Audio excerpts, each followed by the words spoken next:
I had this doll for quite a while now. It was just a normal, beautiful porcelain doll. You know, the way that most porcelain dolls look like. I was just like that way. Wavy, long blonde curls, black eyes, beautiful pink and red dress with a typical red band with lace around the edges. It was a doll I received from my mother at an early age. At that age, I always thought it was such a pretty doll. Perfect looked. My grandmother had almost 50 dolls of that kind. Most of them were beautiful, perfect porcelain dolls. But this one in particular, the blonde with red dress, I will always remember, because this is the one that would be the death of me. I had lived alone for quite a while now. I had just gotten into college, seeing my whole life laying right in front of me, and I had to do was just to go pick out what I wanted. Easy as that, I was aiming for psychology, a subject that I started to respect and enjoy the last 3 years. Seeing as my mother was a nurse and my dad was a therapist, it was an obvious choice for me. But moving as far away from them and all my friends, my family wasn't as easy as I thought. Sure, my roommate was quite a nice person, but maybe not as chatty as I hoped to. I wasn't just a person that sits quietly in my room and never speak until I had to. I enjoyed getting out there, seeing friends, but I didn't really have any time or friends around. No one would talk to me unless I wanted help from my teacher in school or my roommate who had to go buy milk. It was very lonely, to say the least. Homework was the only thing that kept me distracted from feeling lonely. I didn't have time to try and even make new friends. Friends was a silly thing after all. I didn't have time to go and party, maybe find somebody. It was worthless either way, and my dad would skin me alive if I didn't keep my focus on the schoolwork. The only thing I had brought from home to remind me of my family was that doll. That girlish toy was displayed on the desk in front of my bed, smiling against me when I needed someone just to talk to, watch me over as I slept. It was me and that doll the entire time. That fucking ugly doll. As time went on, I started to pull myself more and more away from any human contact as possible. Schoolwork was getting way over my head, and the regret of going there began to fill my head. But I couldn't quite go home now and quit. Not after my parents had paid everything for my college and a car to get there. I just had to stay and make it out best of it. I really tried hard, but each day of the hatred of school people took a hold of me, as I would need hours alone, just sitting in my room to cool off. It was getting harder and harder to reach every day. My roommate despised me. I could tell, but I couldn't blame her. I was acting like a jerk. I refused to take out my fair share of daily chores, wiping the floors, taking out the trash, but I couldn't do it. I was being pulled into a dark hole, and with the loneliness came paranoia. At first I accepted being lonely, but it reached to that point where I started to realize my dumb behavior. Trying to reach out to people among them to tell them I wasn't feeling alright. There was only stress and nobody had time to talk to a stupid college student. It was only the nerves I hoped it was. I locked myself in my room and couldn't go out anymore. I had to send in, but to my teachers and canceled the classes. Day after day, but it didn't matter. They didn't send in anything search for me, so I just kept spinning in my room. A week out and a week in, it was an evil circle I couldn't get out of. It then happened. My room had been a cage. I couldn't eat. I couldn't even reach to the point where my roommate would come home and knock on my door to see if everything was okay. But I didn't open it up. I just yelled back an empty reply as she would go away, and she did. She didn't care enough to make a second attempt. She never blocked my door again. It was just me, the night doll, watching over me as every breath I took. Been there that night. This night, actually. It was the night I was used to spending alone. I didn't even bother trying to turn on the lights as I stepped up from my bed and pulled on the sweater and a pair of untied Converse before I made my way out of my room. And in so many days, I needed fresh air and my window was broken, unable to open it up. It was the middle of the night, and maybe even in the morning. It was still even dark outside, just as I assumed it was night. Even though I hadn't checked the time yet, couldn't care less. Anyway, it wasn't a pain in the ass just to get out of the room and not wake up to my stupid roommate up. All I needed now was to get out for a minute or two, gather some air, maybe go out and buy some cigarettes. I had promised myself to stop smoking, but lately it was the only thing I had been doing. Smoking. I only snuck out late at night to go and get some new cigs. It was a bad thing, I know, but it was the only thing to keep me going. It kept me awake and safe. But that particular night, there was something strange. Someone had unlocked the gate out to the street, and it hadn't been opened before. I thought the landlord held a hard hand to keep it locked at all times.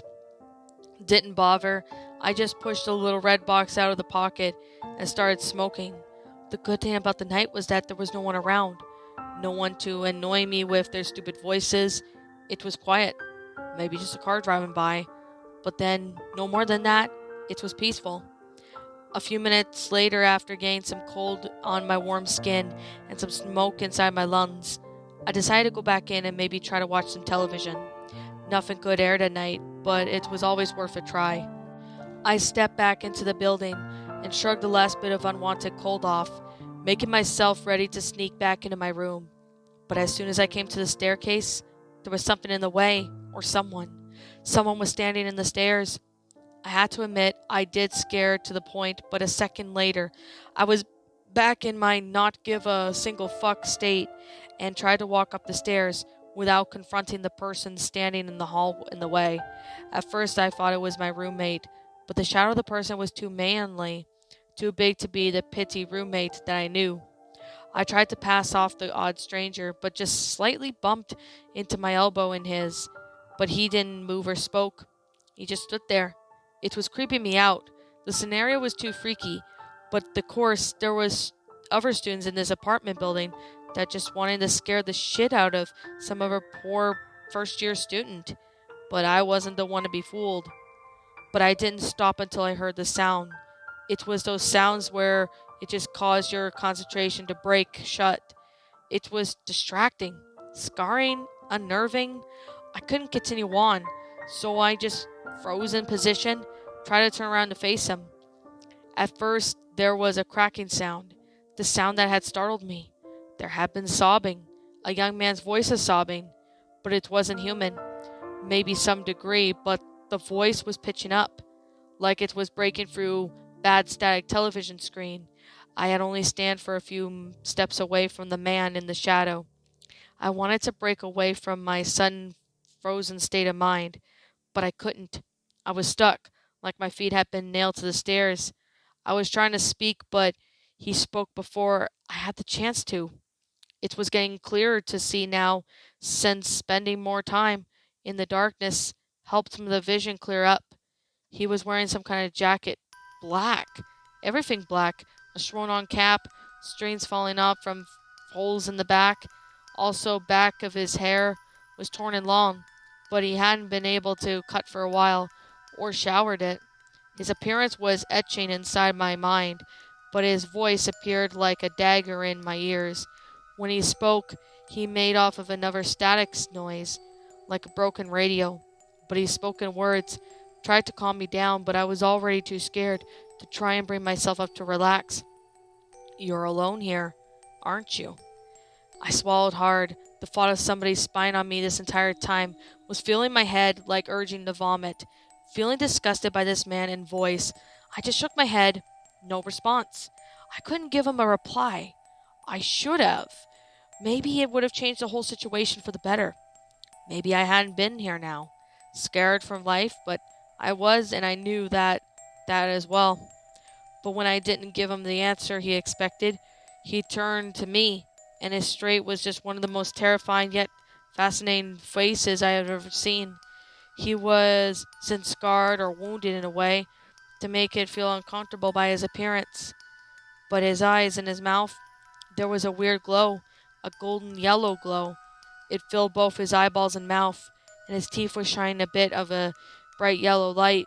It glowed in the dark, and it cast it across us, on the stairs, the floor, on me, and I could see the smirk on his gray-painted face. That's when I snapped. It wasn't human, and I had to get away from there. I broke through the invisible bonds and threw myself up on the stairs. Running up it quickly as I can, untied my shoes, I slammed against the wooden floor. I fled to my room without any other second thought. Hopefully my roommates I had been ignoring for many weeks would hear me and call the police. I closed the door after me and locked the door. My shambling feet brought me across the floor and onto my desk, knocking my precious family doll down to the floor. The porcelain broke. I gasped in panic, trying to recollect myself and my thoughts. There was no more noise after I had slammed the door into my room. No roommate coming after me, no weird glowing man on the stairwell, just me and my broken doll, laying on the floor. I tried to scream or cry, call for any help at all. It wasn't real. I had become too crazy, insane. After spending so much months just being alone, this is what had to happen. I was lying on the floor, broken and shattered pieces. I didn't know what to believe in. I didn't sleep. I sat on the floor, pacing back and forth, crawling the best I can. The cigarette from now before just sat like a needle in my throat. I was so thirsty, but I couldn't move to the kitchen to drink anything. Maybe he was there, still watching me to come out, but I wasn't moving from my spot. I never did. But after an hour of complete silence in the room, I began to calm down and stand up, trying to calm myself down. There was still the feeling of being watched, and I knew the feeling too well. The feeling of being paranoid and lonely all came down to this, a breakdown. Once I remembered the doll being broken, I immediately started to patch it all together. It was like the only thing I had in focus. My best friend, the doll. I managed to get the needle and thread in my room. I had some glue to put the doll back to its former glory, but it wasn't as easy no matter how hard it was. The doll would just fell back.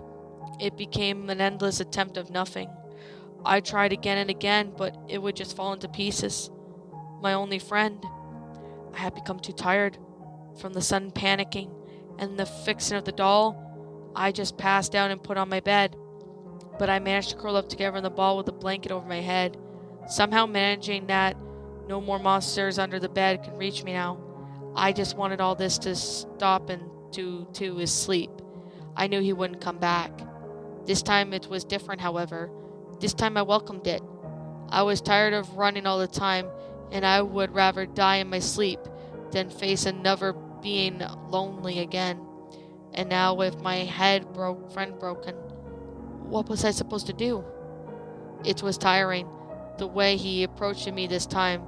It was like sleep, but I could still control my body, like a lucid dream. I didn't dare to step into another day. Tonight it would end, just like I had been afraid it would, but I didn't care anymore. Didn't bother. I just wanted to have a nice long sleep and never wake up. Never face the loneliness again or wake up again. He came back to me with his hands gliding me up to my bed. He wrapped his mind around mine, just as I was trying to see. But the only thing I could still see was his gray hands holding me tight. But suddenly there was a sensation that I wasn't sure I could feel, a floating. Like a puppet, he cut me into opens on my wrists, but it wasn't across. More like it was from the center of my arm and down. He reached down for something, muscles, something to peel out and hang and to undo. The bad thing was I was allowed him to do it. My struggle had become too much for to bear, and even for a long time the muscles had been hanging out from the cuts on my wrist. He started to pull at them. He pulled at them and wanted to take control of my body and arms. How it all came together in reaction to my nerve system and skeleton. He knew how it worked. Yet there was no pain that filled my heart or body, just another peace of mind, staying at ease again. It was a wonderful feeling. It was nothing like else that mattered, and as he continued to cut me open, he began to sing. They call me the Puppeteer. My fingers are thin, and my hands are stained with my tears. For the puppets I steer with my strings and dreams. Now I could see him clearer. The man who I just hated with all my might, I now welcomed to finish off my endless suffering. Maybe it had been the one who forced me into this thinking.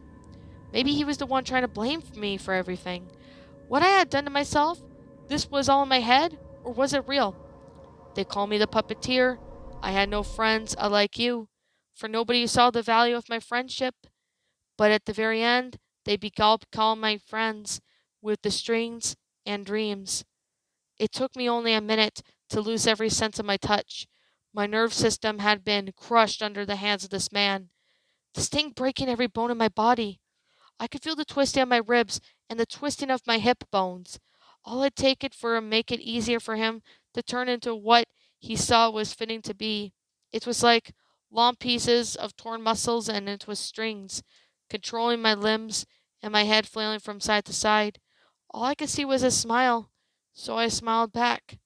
They call me the Puppeteer, and my body dark and my eyes of hunger gold. In my eyes no one's alone, and with my strains and my dreams, you shall be my friend too. The last feeling I could feel was his hand tugging around hard around my neck. Then snap.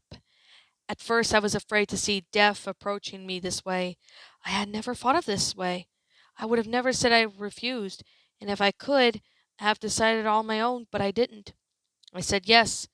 With a broken neck, death was just a second away. There was nothing but a golden smile and his warm hands holding my strains up as my body fell. In Early in the other morning, my roommate found me dead. I had committed did hanging my taking my life by hanging myself in the fan of the ceiling. Assuring my death, I had jumped from the bed. Besides me, there was a doll, the broken porcelain doll with the red dress and lovely blonde hair. You may be wondering how am I writing this to you now, or I found my way to contact you. I found it necessary to write down my story before I passed on. This is my legacy. This is what I'm leaving behind. I couldn't stand the loneliness anymore. I couldn't stand facing the problems on my own. It took too long, far so too long. Dear Mom and Dad, I'm so sorry.